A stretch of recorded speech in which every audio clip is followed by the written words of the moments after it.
आप सभी दर्शकों को नमस्कार। साथियों, आजकल सबसे ज़्यादा चल रहा है भारत और पाकिस्तान का। भारत को जो करना था अभी कुछ नहीं किया, लेकिन पाकिस्तान को जो करना था वो अपना कर दिया।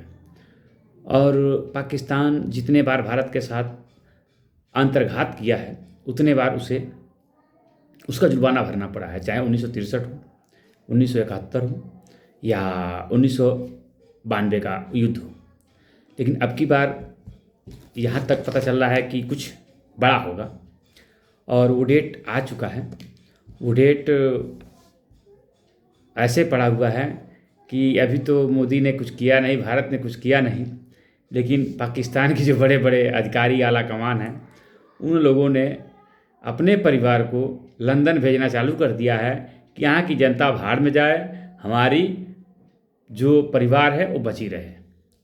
लेकिन डेट जो 7 तारीख को निर्धारित हुआ है, 7 तारीख यानी कल, देखिए कल भारत क्या करता है, क्या रणनीति है और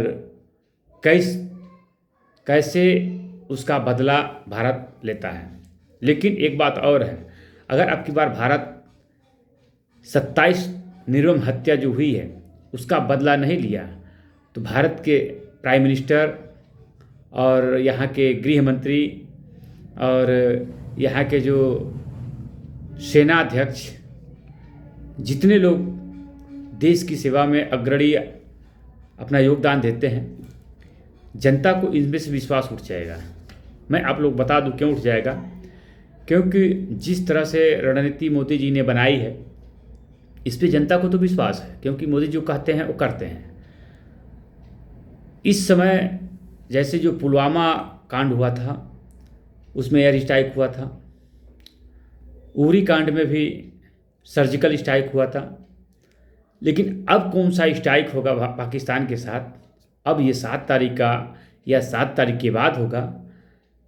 मीडिया में तो जहाँ तक पता चल रहा है कि 7 तारीख को कुछ बड़ा होने वाला है, लेकिन हम ज़्यादातर इन बातों को नहीं मानते हैं, क्योंकि जो गवर्नमेंट काम करती है वो गुप्त सूचना रखती है, वो किसी को शेयर नहीं करती है।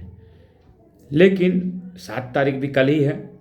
और दूसरी बात यह है कि ज़्यादातर डर उनसे नहीं है जो सीमा के पार हैं, ज़्यादातर डर उनसे है जो सीमा के अंदर है, जिसके विषय में न आप जानते हैं न हम जानते हैं। क्योंकि ज्यों 27 लोगों की निर्मम हत्या होती है उसके बाद जब जांच चलती है तो उसमें ये पकड़ा जाता है, कोई कहता है 5 लाख, कोई कहता है 7 लाख, कोई कहता है 8 लाख पाकिस्तान की महिलाएं भारत के अंदर अलीगल तरीके से कुछ पासपोर्ट वीज़ा के तहत रह रही थी और कुछ ऐसे गुपचुप के घूमने आई थी और आराम से यहाँ गुजर बसर कर रही थी। लेकिन जो 27 लोगों की निर्मम हत्या हुई उसके बाद परत दर परत जब एक एक सिलसिला दर सिलसिला खुलते गया, अब इन लोगों की मुसीबतें बढ़ गई और भारत सरकार इन पे सख्त आदेश दिया है, चाहे वो भारत के 27 राज्य हों या केंद्र शासित प्रदेश हों, सबको सख्त आदेश दिया गया है कि भारत में अलीगल तरीके से रहने वाले, चाहे वो रोहिंग्या मुसलमान हों और चाहे पाकिस्तानी हों, उन लोगों को अब यहाँ से निकाला जाएगा।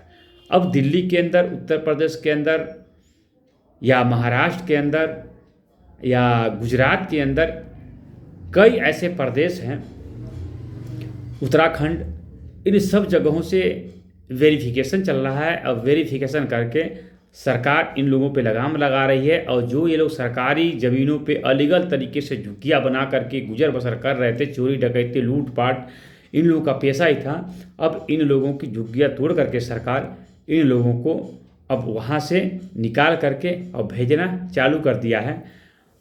अब बहुत से ऐसे लोग कहेंगे कि क्या भारत को ये करना उचित है, तो जितने लोगों के दिमाग में ये सवाल पनपता होगा तो उनको अमेरिका को देखना चाहिए कि अमेरिका ने भारतीयों को कैसे निकाला। अमेरिका ने सिर्फ भारतीयों को नहीं, जितने बांग्लादेश हो, पाकिस्तान, म्यांमार, श्रीलंका, जितने लोग अमेरिका के अंदर अलीगल तरीके से रह रहे थे, सबको वो रिजेक्ट करके उनके देश भेजा। अब देखा जाए कि 7 तारीख को अब क्या निर्णय होता है और किस तरह से भारत इन 27 निर्दोष जो हत्याएं हुई है, नाम पूछ के, धर्म पूछ के, इनका हत्या का बदला भारत किस प्रकार से लेता है। 7 तारीख भी कल है और कल के बाद भी क्या होगा आने वाला समय बताएगा। आप देख रहे हैं अपना चैनल D3D। आप सभी को नमस्कार।